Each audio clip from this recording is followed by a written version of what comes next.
Hey everyone, today we're going to take a quick look at how to work with objects in JavaScript. So let's get right to it. Well, so here I just have a really simple object set up. So this is a structure for an object. You declare your variable and then you assign it to this bracket notation here, open and close brackets. And essentially objects is a data structure in JavaScript that is made up of key value pairs.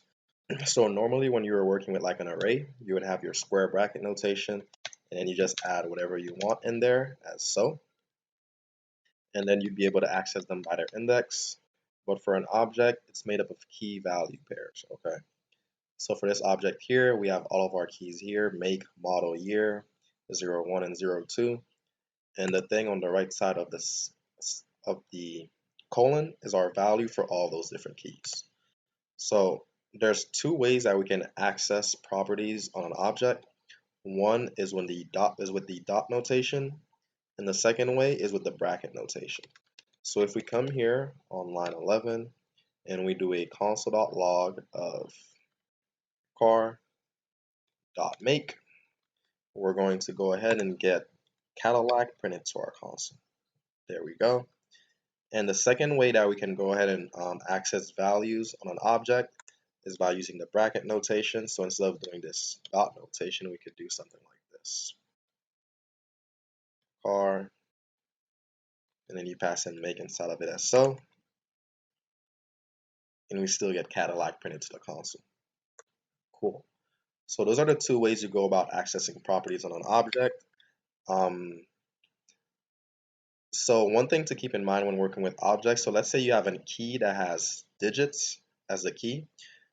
When we have digits as the key, we can't use a dot notation for that. So if we go ahead and try to do car.01, as you can see, VS Code is already giving us some feedback with those red squiggly lines on line 11. If we run it, get an error. In order to get that, we can only access that with our bracket notation. So let's save it, run it again, and now we're able to get false printed to the console for us. Awesome. And also a really neat thing to know about objects. So one thing you could do to go ahead and print out all of the keys you have inside of an object, you could come here, do object.keys, and then you pass in the name of your object. So for us, it's car.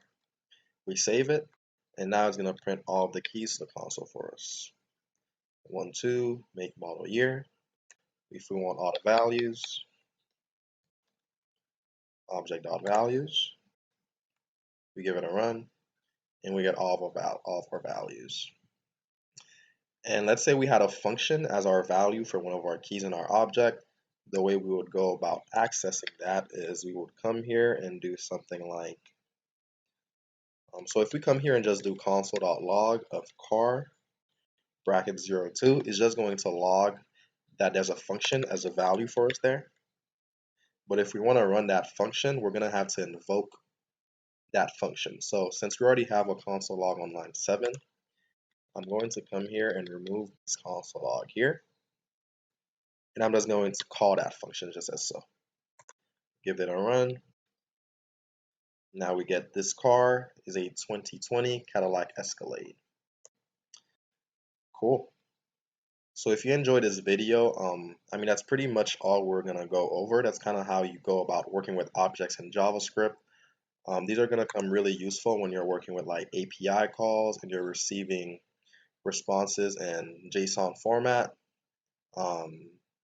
Yeah, so if you enjoyed this video, feel free to like, comment, and subscribe, and I'll see you in the next video.